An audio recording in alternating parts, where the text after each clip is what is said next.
Esperando o pessoal entrar aqui. Mostra logo aqui você, quem tá comigo aqui. E o boné, todos contra a pedofilia. Oi, gente, nossa live. Tudo bem com vocês? Boa noite. Boa noite, gente. Um resuminho do dia, né? Um resuminho da semana. Das coisas que estão acontecendo, mas bem-vindo. Boa noite. Saudade de vocês também. Boa noite. Tô nesse tempo, né, de recuperação, e a cirurgia sempre é mais difícil, porque já vem de uma lesão na medula, né? Tenho um passivo todo do meu lado direito. Já coloquei uma prótese na perna direita, agora na perna esquerda, e não é fácil. Para mim é muita dor. Uma perna depende da outra, e eu querendo me recuperar logo para voltar logo, até porque essa semana, a partir de amanhã, terão pautas muito importantes, gente, para ser votadas. Nós estamos entrando aqui na live de oração, mas são pautas que todos devem orar. Volta agora a inclusão das pessoas com diabetes 1, e só sabe o sofrimento da diabetes 1 quem tem, e quem tem alguém na família. Foi incluído, né, no rol das pessoas com deficiência, que tem deficiência, e foi vetado pelo Lula. Veja o absurdo e como sofre, como tem necessidade as pessoas com diabetes 1. Tem uma emenda minha, amanhã, quarta-feira, eu acho que vai para plenário, e eu queria estar lá para votar, né? Mas fiz uma emenda, estou me esforçando, tenho pedido a Deus muita graça para eu me recuperar logo, para eu poder ir pelo menos essa semana para votar o projeto antifacção, né? Essa nova lei do impeachment, que não é boa, parece até que foi um troço combinado com Gilmar Mendes. Ela é tão ruim quanto o que Gilmar fez, né? Impedindo o ministro de ser impeachmentado. E, se for impeachmentado, tem que ser pelo PGR. Vamos lá.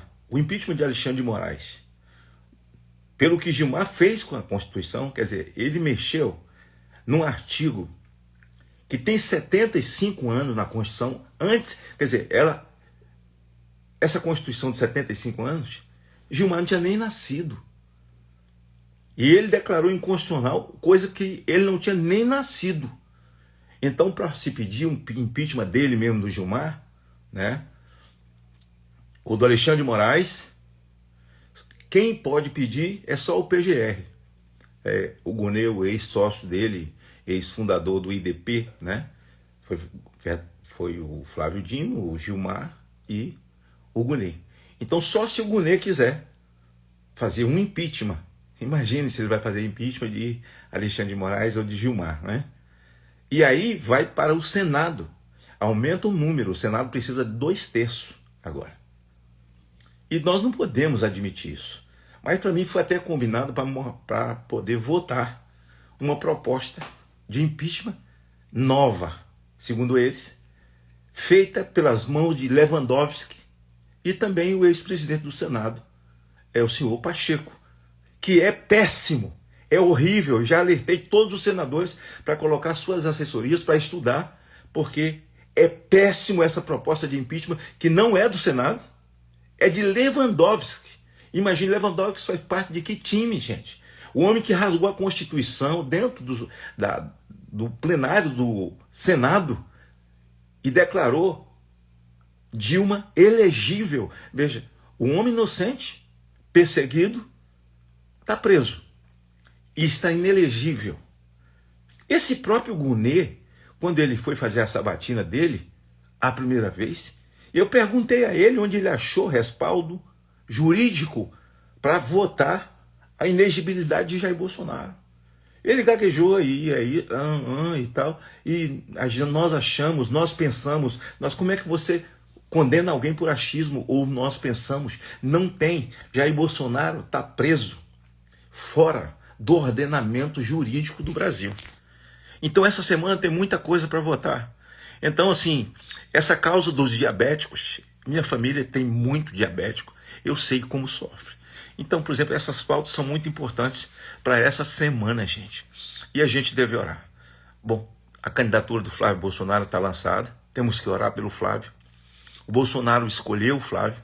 E é com o Flávio que nós vamos. E tudo que está saindo aí, né, nas redes sociais, o que as pessoas falam, me perguntam e outros afirmam, né? Tudo eu já ouvi em 2017, em 2018.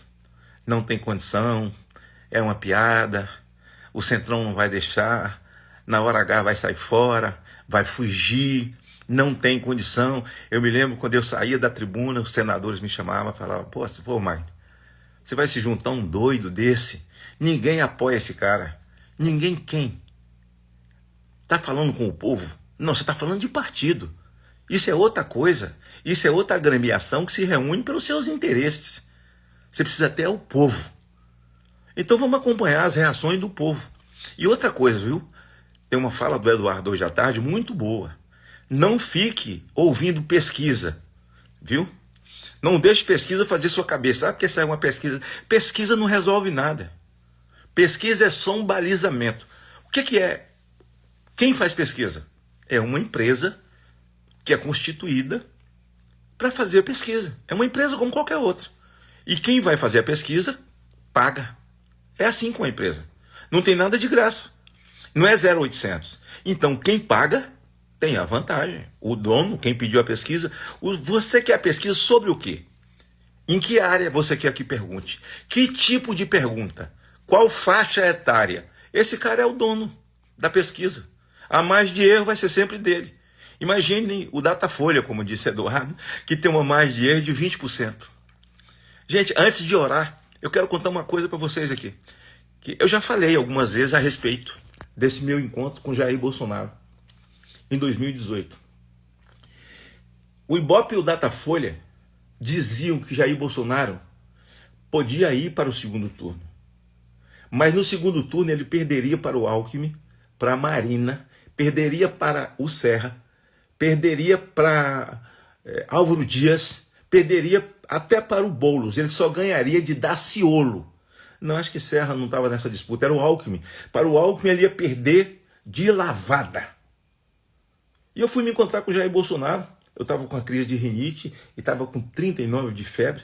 Aí liguei para ele ir ao meu encontro. Ele falou que não, estava com febre. Eu falei, então eu vou aí. Fui lá no apartamento dele, estava ele e Eduardo na sala. Aí eu falei, ó, você está vendo aí? Essas pesquisas dizem que você só ganha de Daciolo no segundo turno. E que no primeiro você pode até ir, mas no segundo você perde. Na minha cabeça eu disse a ele, eles querem colocar uma chave na mente das pessoas, do povo brasileiro, que hoje está disparado com a gente nas ruas. Eles vão roubar a eleição no segundo turno. Então eles já estão colocando o Ibope, o Datafolha, já estão dizendo que no segundo turno você perde. E perde feio. Então eles estão preparando o povo, porque no segundo turno vão roubar a eleição. E o povo vai dizer, não, o Ibope já falou que ia ser assim, a gente já sabia. O Datafolha falou, a gente já sabia. Aí Bolsonaro falou comigo, o que nós podemos fazer? A gente tinha votado o voto impresso. A esquerda votou, todo mundo votou. Passou na Câmara e no Senado. Esse Gilmar Mendes era o presidente do TSE, do Supremo Tribunal Eleitoral. E ele disse que não faria o voto impresso, porque faltava verba, faltava um monte de coisa. Assim, ele joga com as palavras. E não fez exatamente. Agora vejam vocês, história de pesquisa. Jair Bolsonaro ganhou a eleição no segundo turno com 11 milhões de votos.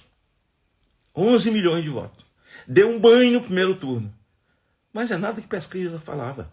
Pesquisa serve como balizamento. Não se empolguem, não. As pesquisas estão dando Flávio lá em cima. As redes sociais dele abarrotando, crescendo. Veja, eles querem o poder, o centrão, o sistema como um todo, o sistema. Eles querem o voto de Bolsonaro. Eles querem o voto da direita. O voto, vem cá, o voto, vamos falar sério. Eles querem os votos dos bolsonaristas. Isso eles querem. Isso eles querem. Mas eles não querem Bolsonaro. Eles não querem o nome Bolsonaro na eleição. Eles querem o apoio. Eles querem ficar com o patrimônio, com a riqueza de Jair Bolsonaro. Mas Deus deu para eles. Deu para a família, deu para Bolsonaro. E eu creio. O cara fala, está espiritualizando tudo. Meu amigo, mas o que que vem antes disso? Primeiro são as coisas de Deus. É Deus que controla a vida. Primeiro são as coisas de Deus. Primeiro é o espiritual mesmo. Depois você tem que falar nas outras coisas. E eu creio que o tempo de Deus não acabou. O tempo de Deus com Bolsonaro. O tempo de Deus com a família Bolsonaro. E é por isso. Vai vir tudo que é coisa de ruim em cima do Flávio. A esquerda vai bater nele, vai inventar coisas sobre ele. As redes de televisões vão inventar a mídia velha, carcomida, sabe? Que ataca Jair Bolsonaro desde sempre. Fará isso com o Flávio. E nós temos que ficar atentos. Se o Jair Bolsonaro indicou ele, sentiu de Deus lá dentro da prisão que era ele, e num momento importante, penso eu, que é um freio nesse assanhamento todo que está aí.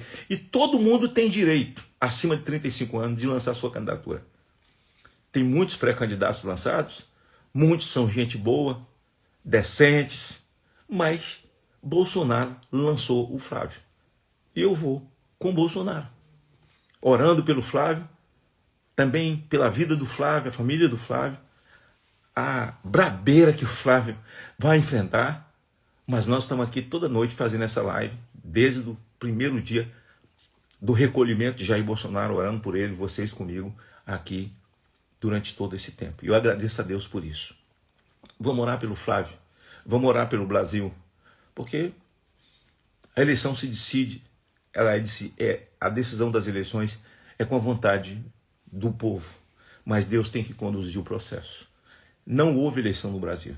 Um ladrão foi tirado da cadeia e colocado na presidência da República. Se tivesse tido eleições sérias no Brasil, Bolsonaro era o presidente. Bolsonaro estaria na cadeira hoje, não na cadeia. Mas o sistema que é brabo, o sistema que é infernal, tirou um ladrão da cadeia, mudou o território, a geografia. Ah, não, tem que começar tudo de novo, os crimes do Lula. Porque não era em Curitiba, era em Brasília, era o território, era a geografia. Mas ninguém tirou crime nenhum dele. Porque se fosse uma eleição séria, Jair Bolsonaro era o presidente até hoje e todo mundo sabe disso. Todo mundo sabe disso. Então, vamos dar força para o Flávio, vamos orar pelo Flávio, orar pela família Bolsonaro, orar por todos eles, para que Deus possa abençoar. Deus guardar Bolsonaro com esse soluço, depois de 7 cirurgias, por conta de uma facada de um ex-filiado do PSOL e de esquerda, que hoje vive guardado ainda. Os seus celulares ninguém pode abrir, nem dos seus advogados. Advogados caríssimos. Mantém Adélio sob sigilo. É o mais importante desse país, o homem mais importante, que é guardado por essa Suprema Corte que temos no Brasil. Nós vamos orar por Jair Bolsonaro. Orar pela família dele, orar para Deus dar saúde a ele, para que na madrugada, né, ele estava sozinho, o Senhor possa guardá-lo. E a gente tem feito isso toda noite e nós vamos fazer agora novamente, tá bom? Vamos orar. Ó Deus, nesse momento, em nome de Jesus, eu levanto a minha voz para orar por Jair Bolsonaro, pela sua família, colocar a vida dele nas tuas mãos. Ó Deus, ele está sozinho agora ali, só com a presença do Senhor, naquela cela fria, inocente. Não cometeu nenhum crime. Mas nós estamos aqui, Senhor, para interceder. A tua palavra diz que aquilo que concordamos na terra, o céu também concordará. Então nós, nesse momento, abençoamos a vida de Jair Bolsonaro. E te pedimos, Senhor, que abençoe sua família, os seus filhos, as suas netinhas. Ó Deus, abençoe a Michele, abençoe a Laura, abençoe toda essa família. Ó Deus, esse país precisa de um rumo. Esse país precisa da tua intervenção. Foi a oração, Senhor, que eu fiz naquele dia. A intervenção do Senhor na vida do Brasil.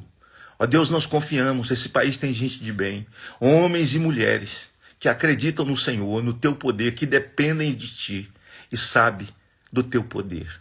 Confio no Senhor. Ó Deus, nesse momento eu te peço por aqueles que oram comigo. Gente doente, gente enferma, gente com problema, pessoas deprimidas, pessoas sofridas, que elas sejam alcançadas pela tua boa mão nesse momento, pelo lenitivo, Senhor, na alma que vem das tuas mãos. Ó Deus, que a nossa voz, ó Senhor, ecoe nesse país.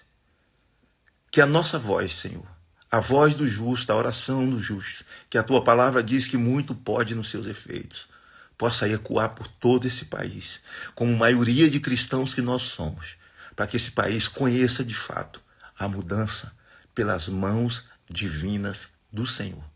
Eu oro agradecido, ó Deus, e repreendo todo o mal, todo o demônio, toda casta, toda entidade que se levanta contra nós, contra essas pessoas e contra essas famílias, contra essa família.